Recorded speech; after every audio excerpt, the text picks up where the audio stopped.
বলি আসুন আসুন, বসুন বসুন। আচ্ছা, একজন একজনকে ভালোবাসে, এক প্রেমিক প্রেমিকার কথাই বলছি, বাস্তব জগতের কথা বলছি। এখন ও মা, প্রেমিক এসেছে আর প্রেমিকা যদি বলেন ও মা গো আসুন আসুন বসুন বসুন, ভালো লাগে? ভালো লাগবে? ভালোবাসার মানুষ এসেছে কোথায় বলে ও গো এসেছো, এসো এসো বসো বসো, তবে তো ভালো লাগে। গোবিন্দের মনে মনে রাগ হচ্ছে, মনে মনে ভাবছে কোনোদিন তো এইরকম বলে না আসুন বসুন, আজকে বলছে আসুন বসুন। বসতে বলেই বসবো না, বসবো না, বসবো না। আর যেই বলেছে বসবো না, তখন ওই সখীদের মধ্যে একটা সখী ছিল ঝগড়ুটে, তোমার ঝগড়া করতে। কি নাম জানো? সেই সখীটার নাম হচ্ছে ললিতা, মানে মুখার, মুখার যাকে বলে মুখার। আর দেখবেন যারা ঝগড়ুটি মেয়ে হয় তাদের দেখে সবাই ভয় পায়, তাই না? এই মুখটাকে সবাই ভয় পায়। কেউ আছো নাকি এখানে? নাই না, সবাই ভালো। জাগো জাগো, বেঁচে গেছে। কারণ ঝগড়ুটি মেয়ে দেখলে খুব ভয় লাগে। আমি জানি এখানে কেউ ঝগড়া করো না, সবাই রাধারানীর দলের লোক, কেমন? তাই এইবার না না, ঝগড়ুটি মেয়ে দেখলে বোঝা যায়। হ্যাঁ, তাতে দেখলেই চেনা যায়, তাদের ভাবই থাকে আলাদা। দেখবেন বসে আছে কীর্তন শুনছেন, আপনার তো কত হাসছে না, ঝগড়ুটি মেয়ে এলো বাড়ি চলা বলা ভাবই একটা অন্যরকম। এতক্ষণ থাকতো ঝগড়ুটি মেয়ে হলে। আর দেখবেন ঝগড়ুটি মেয়েরা চুল বাঁধে। এই দেখি এখানে কেউ আছে না? কেউ নাই। যে যাক বাবা, এখানে ঝগড়ুটি মেয়ে নেই। দেখবেন ঝগড়ুটি মেয়ে যারা হয় তারা চুলগুলোকে ধরে এইখানে বাঁধে।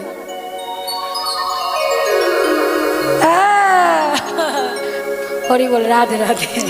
তাই আজকে ওমা ঝগড়ুটি মেয়ে ললিতা যেই বলেছে বসবে না,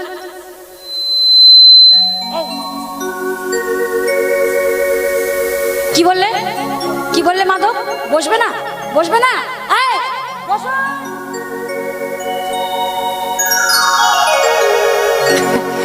জোর করে বসিয়ে দিয়েছে। আর গোবিন্দ মনে মনে ভাবছে নয় কাজ ভালো বাবা, বসেই পড়ি, কি দরকার বাবা, মুখের কাছে পারবো না। আর বসে পড়েছে। আর যেই বসে পড়েছে এইবার বলছে এই যে গোবিন্দ বলি তোমার মা রোহিণী কেমন আছে? মা রোহিণী কেমন আছে? বলো বলো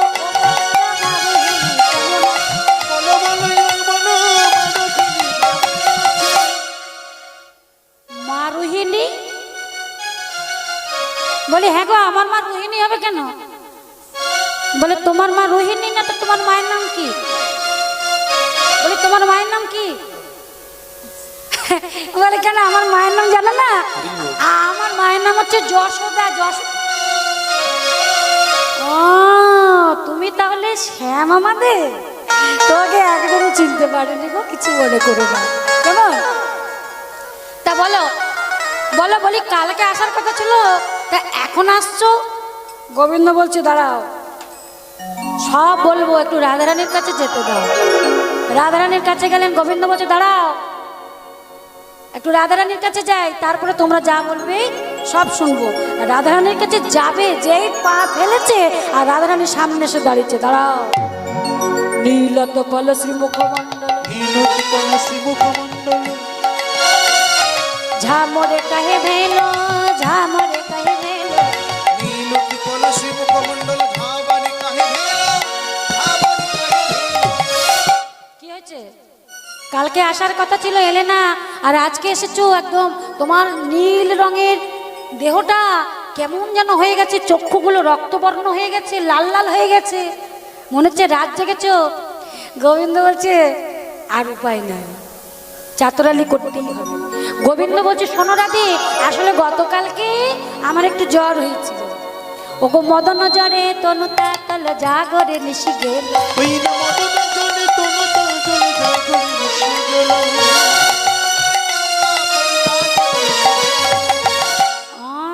জ্বর হয়েছিল। তা আচ্ছা গোবিন্দ, ও গোবিন্দ এদিকে আসো। বলছি একবার ঘোরো, আরো ঘোরো। সারা গায়ে নখের আঁচড়, মেয়েদের নখ রাখে না বড় বড় নখ, ওই নখ দিয়ে আঁচড় দিলে যেমন হয় নখের আঁচড়। বলি হে গোবিন্দ, আচ্ছা বলো দেখি, নখ নির্ঘাত কত বক্ষসী, নির্ঘাতে কত বক্ষসী, দেওয়াল কোন নারী। নখ নির্ঘাত ক্ষত বক্ষসী, দেওয়াল কোন নারী? কে দিয়েছেন নারীর নখের আঁচড়? গোবিন্দ বলছে আসলে কি হয়েছে জানো, কণ্ঠকে তনু ক্ষত কত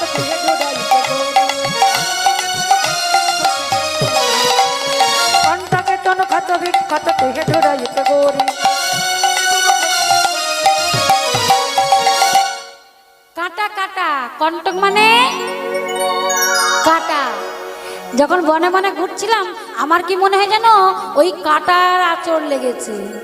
আর এই কথা বলতে বলতে ওমা গোবিন্দ তো বলেই যাচ্ছে, ছলনা করেই যাচ্ছে, আর ঠিক এমন সময় পদ্মাবতী ছুটতে ছুটতে আসছে। কৃষ্ণ কৃষ্ণ, এই যে কৃষ্ণ, গতকালকে আমাদের সখী চন্দ্রাবলীর পায়ে যখন আলতা পরাচ্ছিলে, ওই যে পায়ে যে চন্দ্রাবলীর নুপুরটা ছিল কোথায় রেখেছ? গোবিন্দ বলছে চুপ করো, কে কার কথা শুনে বলেই যাচ্ছে। গোবিন্দ তুমি কালকে আমাদের চন্দ্রাবলীকে যখন ভালোবাসছিলে সেই তখন, বলে চুপ করো। বুঝতে পেরে গেল, রাধারানী বুঝতে পেরে গেল, গোবিন্দ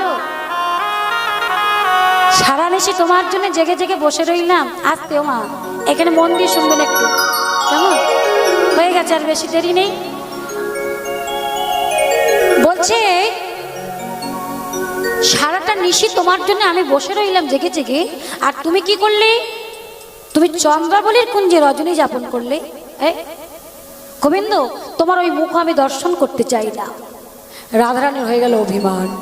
রাধারানী আমার মাথাটা নিচু করে মাথায় ঘমটা নিয়ে এই বসে পড়লেন। গোবিন্দ তুমি এই মুহূর্তে আমার এখান থেকে, আমার কুঞ্জ থেকে তুমি চলে যাও, তোমার মুখ আমি দর্শন করতে চাই না।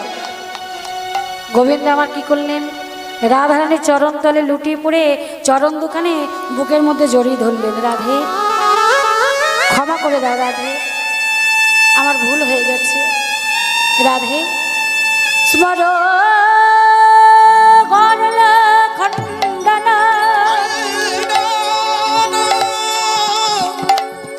মম শিরসি মণ্ডন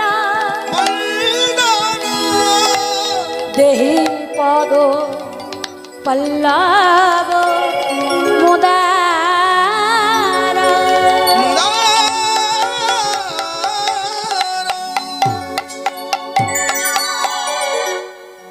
বললেন স্মর গরল খণ্ডনং মম শিরসি মণ্ডন দেহি পদ পল্লব মুদার। রাধে তোমার চরণে আমি বড় অপরাধ করেছি, আমি তোমার বিশ্বাসে আমি বিষ, গরল গরল গরল মানে বিষ, বিষ দিয়েছি, তাই আজকে আমি তোমার ওই চরণ আমি আমার মস্তকে ধারণ করলাম। এই কথাটা ওমা, এই কথাটা ভগবান নিজের মুখে বলেছে, নিজের হাতে লিখে গেছে। এই শ্লোকটি যিনি লিখেছেন তিনি হচ্ছেন জয়দেব গোস্বামী।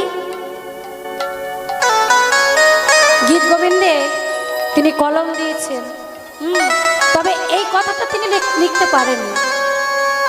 সার গরল খণ্ডন মম শিরসি মণ্ডন, এই পর্যন্ত তিনি লিখেছেন।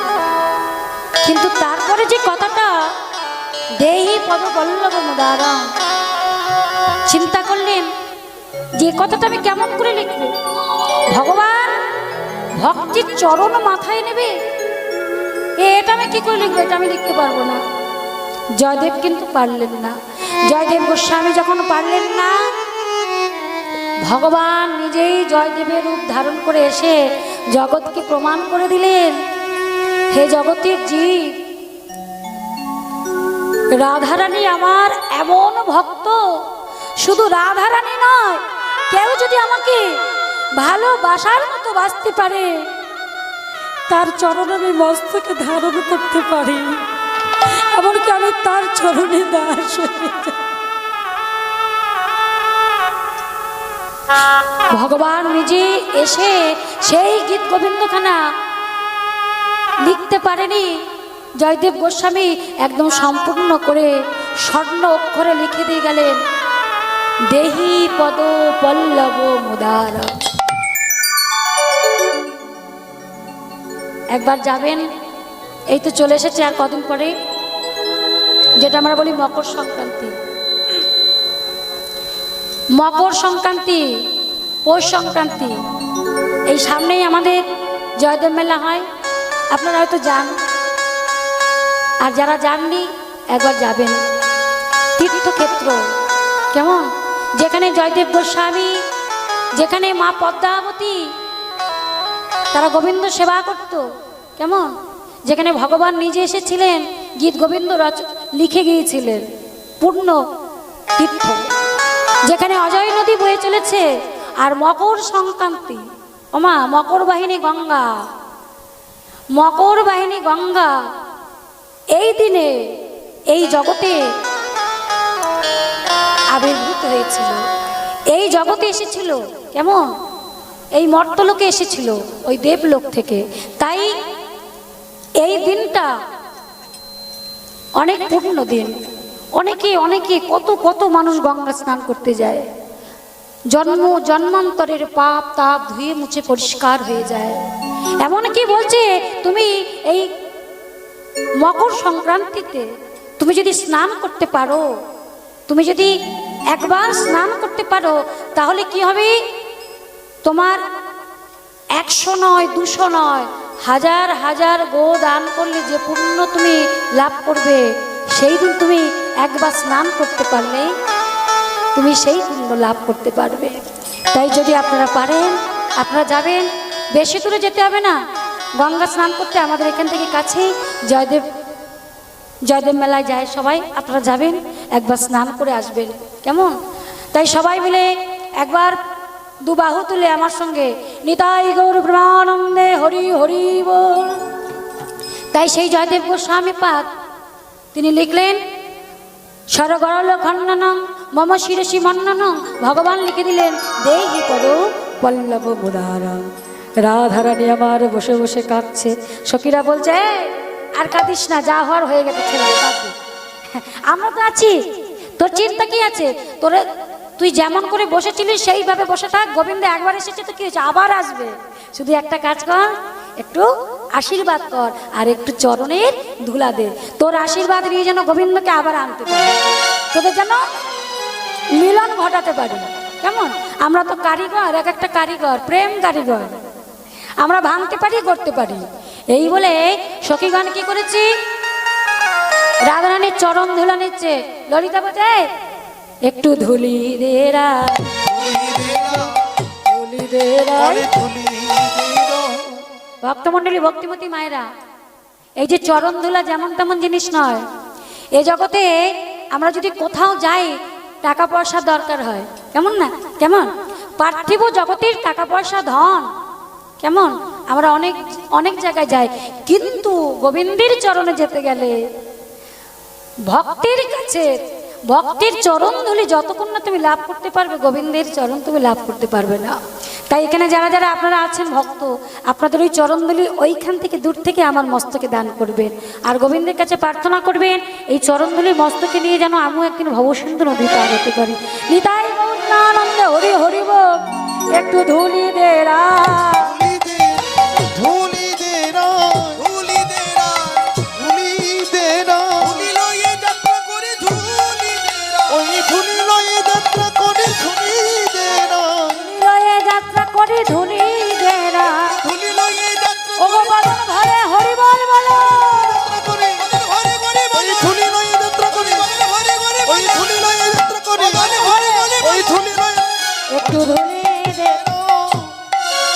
এই চরণ ধুলি নিয়ে গোবিন্দকে আনতে যাচ্ছে। কেন? রাধা গোবিন্দের মিলন হবে। কেমন? তাই দুটি যাচ্ছে কেমন ভাবে? দুটি চলে যাচ্ছে কেমন হয়ে যাচ্ছে গো? মায়ের একটু উলুধ্বনি করবে। কেমন? কারণ উলুধ্বনি যত ভালো করে করবে তত কিন্তু দুটি ভালো করে নাচতে নাচতে যাবে। বুঝেছো তো?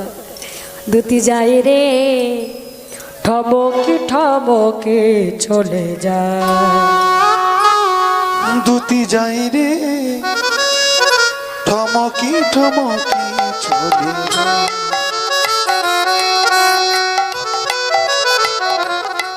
দুটি যাই রে ঠমকি ঠমকি চলে যায়।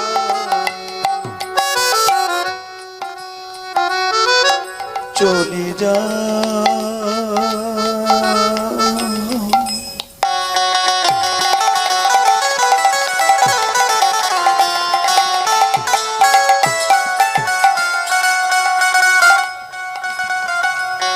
চলে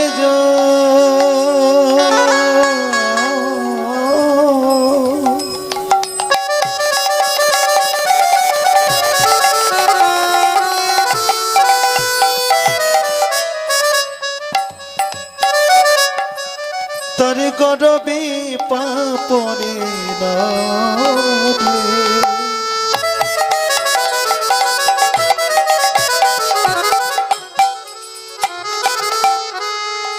যাই কত গরব করে দুটি চলে যাই রে থমকি থমকি চলে যায়।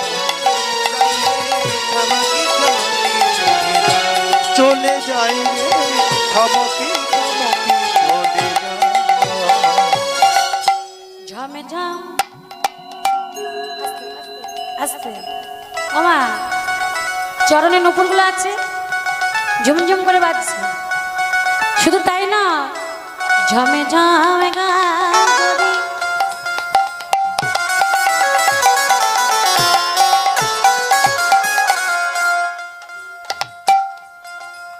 চলে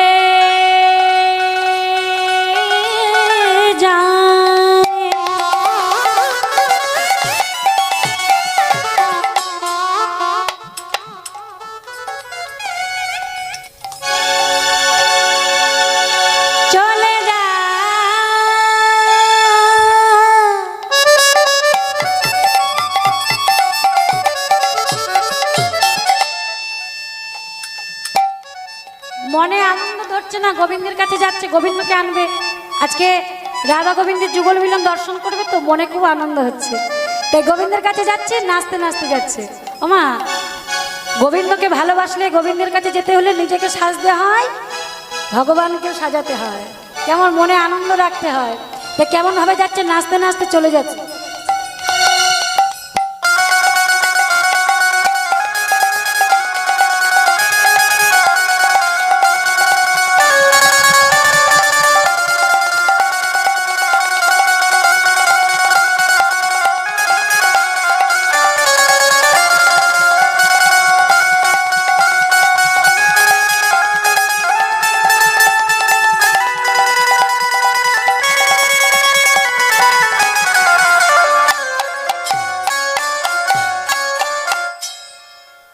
ও কি যায় রে ঠবকি ঠবকি বিদায় গৌর হরি বল। যাই রে ঠমকি ঠমকি চলে যায়। ও কি যাই রে ঠমকি ঠমকি চলে যায়।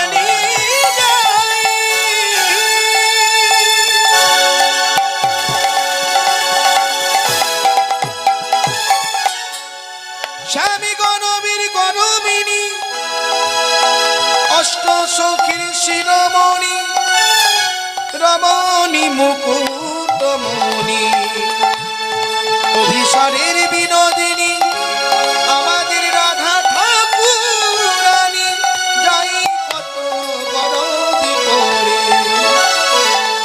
চলি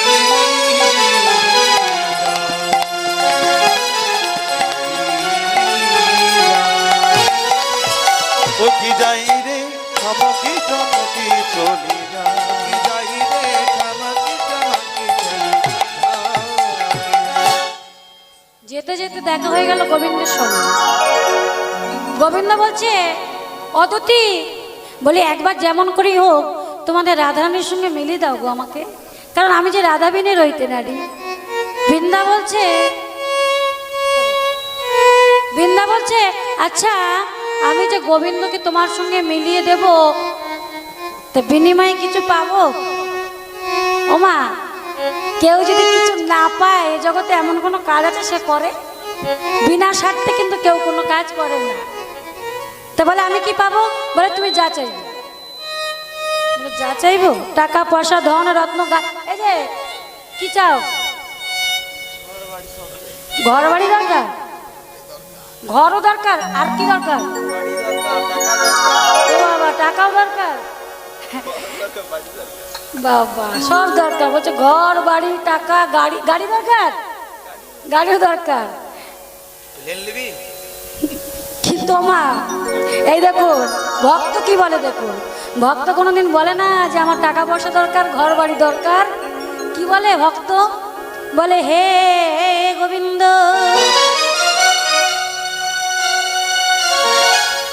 এই জাগতিক জগতে কোনো কিছুই প্রয়োজন নেই। আমি কি চাই জানো গোবিন্দ? যখন এই দেহটা ছেড়ে প্রাণে চলে যাবে, যদি তোমাকে ডাকার মতো যদি ক্ষমতা না থাকে, বলে বলো বিনা ডাকে আমার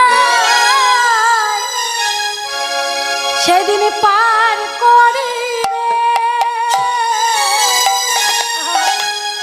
বিনা ডাকে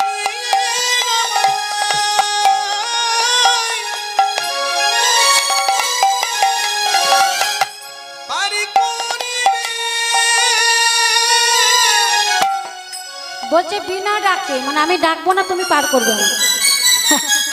গোবিন্দ বলছে আচ্ছা বলো তো, তুমি মনে করো নদীতে গেলে, আর নদীতে গিয়ে দেখছো মাঝি বসে আছে নৌকা নিয়ে, তুমি কিছু বললেই না, তুমিও বসে আছো। আচ্ছা মাঝি কি করে জানবে যে তুমি নৌকাতে তার পার হবে বলে এসেছো? হ্যাঁ, তাকে যদি না বলো সে জানবে কি করে? তখন ও মা, বৃন্দারও তো কম বুদ্ধি নেই। বলে কেন গোবিন্দ, তখন যদি আমার ডাকার ক্ষমতা না থাকে তাহলে কি করে ডাকবো? তাহলে এক কাজ করো, তুমি আমাকে পথ ছাড়ো। বলে না না না না না, আমি কথা দিচ্ছি আমি সেই দিন তোমাকে বিনা ডাকে ভবসিন্ধু নদী পার করে দেবো। প্রেমানন্দে নিতাই গৌর। বেশ, তাহলে শোনো, রাধারানী এখন বৃষভানু রাজপুরে কেমন বাপের বাড়িতে আছে। এই বেশে গেলে রাগ তো ভাঙবে না, তুমি একটা অন্য বেশ ধারণ করে এসো। রাধারানীর সখী এই বলে চলে গেলেন। আর গোবিন্দ আমার কি করলেন? যোগমায়াকে স্মরণ করলেন।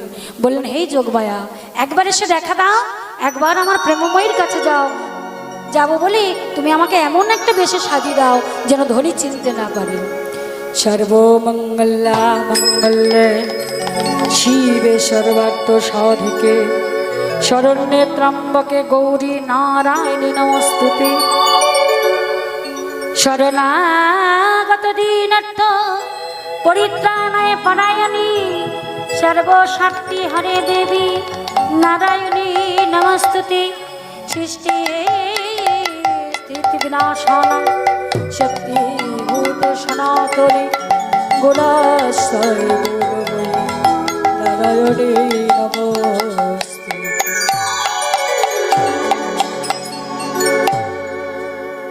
যেই মাকে স্মরণ করেছে, ও মা, যোগমায়া মা কি আর থাকতে পারে গো? লীলার সহকারিণী। আজকে যোগমায়া মা আমার লীলার সাহায্য করবে বলে এসে গোবিন্দকে দেখা দিলেন। বললেন ঠাকুর বলো কি করতে হবে আমাকে? বলে মা আমাকে একটা অন্য বেশে সাজিয়ে দাও যেন রাধারানী চিনতে না পারে। বন থেকে কতগুলো ফুল এনে মালা গাঁথলেন, আর মালা গেঁথে হাতে দিলেন, দাও। মালাগুলো হাতে দিলেন আর মাথায় একটা পাত্র বেঁধে দিলেন, অর্থাৎ মালিনী সাজিয়ে দিলেন। আর নবীন মালিনী প্রাণ গোবিন্দ সেই মালা বিক্রি কিনে করতে করতে যাচ্ছে। আর কি বলছে? এই যে ও ব্রজবাসিনী, এই দেখো অনেক মালা আছে, তোরা কে মালা নিবিল ও ব্রজবাসী। তোরা কে মালা নিবি গো ও ব্রজ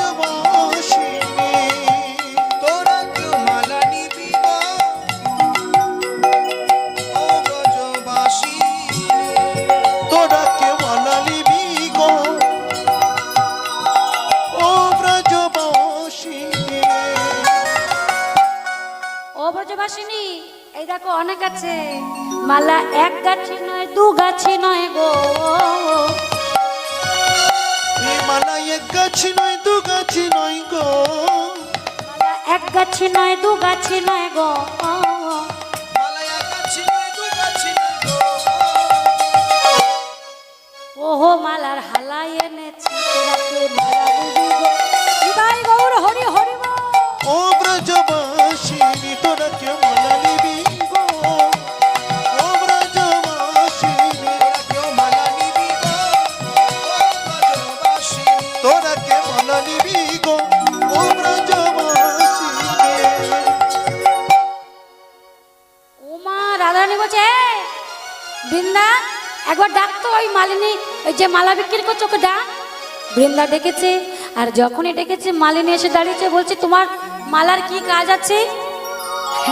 গোবিন্দ বলছে আমার মালার অনেক কাজ। আমার মালার এমনই গুণ, নিভায় সবার মনের আগুন। ও গো আমার মালা দেবনি গো।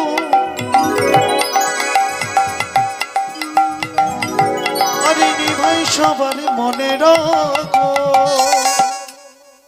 অনেক কাজ বলে, মনের মধ্যে যদি কারোর আগুন দাউ দাউ করে জ্বলে, মনের আগুন কেউ নিভাতে পারে না, কিন্তু আমার মালা পারে। আমার মালার এমনই গুণ, নিভায় সবার মনের আগুন। আমার মালার এমনই গুণ, নিভাই সবার মনের আগুন। কত সিদ্ধি সাধি, কত সিদ্ধি সাধি, কত সিদ্ধি সাধি পরে মালা গো। ওগো নিবলো তাদের মনেরও আগুন, তোরাকে মালা নিবি গো। উলুধ্বনি উলুধ্বনি। ও ব্রজবাসিনী তোরাকে মালা নিবি গো। ও গো ব্রজবাসিনী তোরাকে মালা নিবি গো। ও ব্রজবাসিনী তোরাকে মালা নিবি গো। ও ব্রজবাসিনী। তা তোমার মালার দাম কত? গোবিন্দ মনে মনে চিন্তা করছে মালার দাম কি করে নেব। তা বলে শোনো, আমি মালার মূল্য আগে নেব না, আগে মালা পরাবো, আর মালা পরিয়ে দেখবো মালার কাজ হচ্ছে কিনা। একদম সামনাসামনি মালার যদি কাজ হয় তখন মূল্য নেবো, তার আগে নেব না। বলে তাহলে মালা কেনা পরিয়ে দাও। বৃন্দা বলছে আর দেরি করছো কেন? রাধারানীর মনের মধ্যে অনেক জ্বালা, অনেক কষ্ট, ও তুমি বুঝবে না। তুমি এক কাজ করো, তুমি মালা কেনা পরিয়ে দাও, দেখি কাজ হয় কিনা। আর যেই বলেছে গোবিন্দ আমার ছুটে গিয়ে ওই মালাটা নিয়ে রাধারানীর গলায় পরিয়ে দিলেন। আর যেই মালাখানা পরিয়ে দিয়েছে, ওগো এত বলি মালা পড়ালো গলে,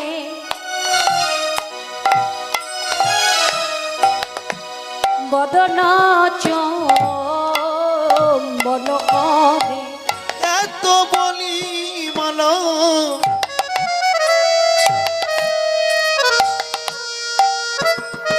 পড়ালো গলে। হরি বল হরি বল।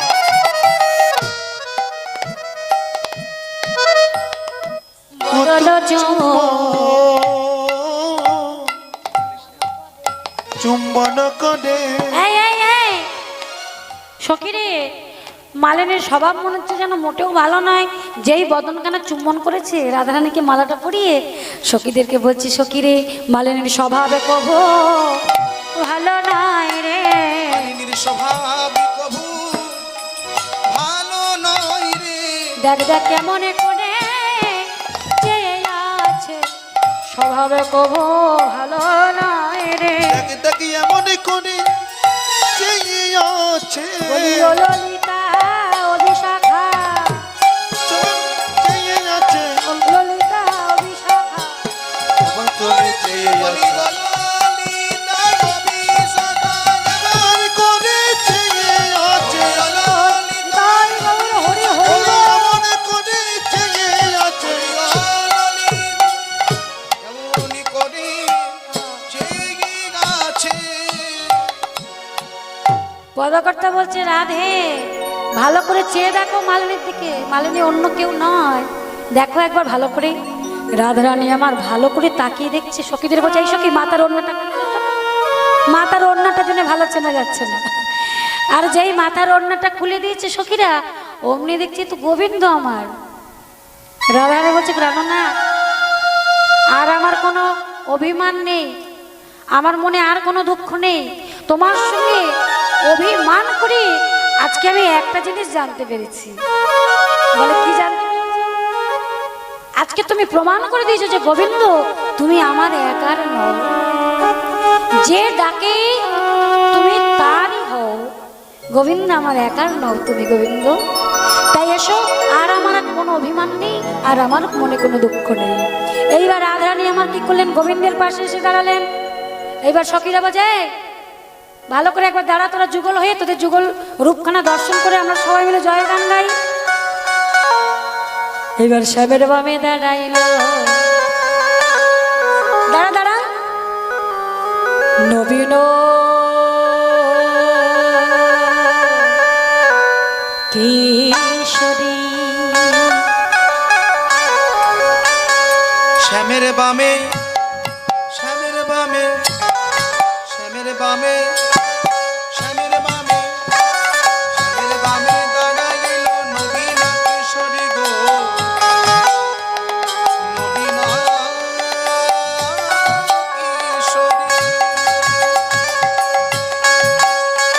ওই শ্যামের বামে, শ্যামের বামে, শ্যামের বামে দাঁড়াইল নবীন কিশোরী গো, নবীন কিশোরী। শ্যামের বামে দাঁড়াইল নবীন কিশোরী গো, নবীন কিশোরী। শ্যামের বামে দাঁড়াইল নবীন কিশোরী গো, নবীন কিশোরী।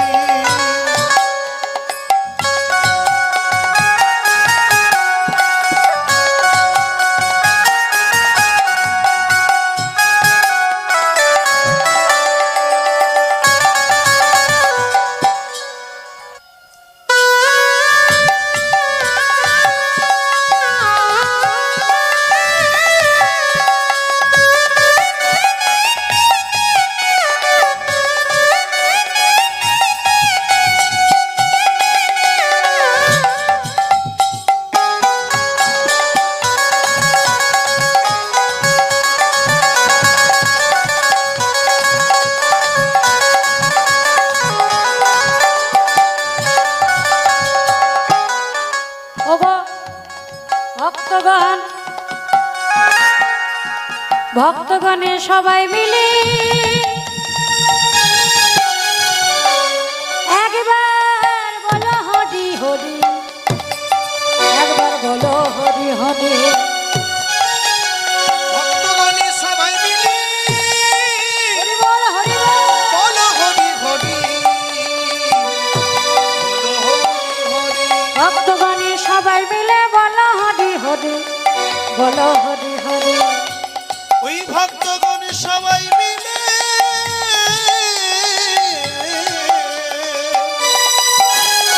বলো হরি হরি গো, বলো হরি হরি। সবাই মিলে হাত তুলে। ওমা একটা কথা জানবে, বসে নাচা যায়, দাঁড়িয়ে নাচা যায়, সব রকম করে নাচা যায়।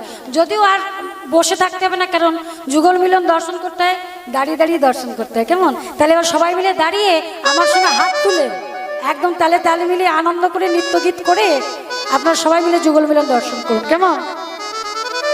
শ্যামের বাবে, শ্যামের বাবে, শ্যামের বাবে দাঁড়াইল নবীন কিশোরী।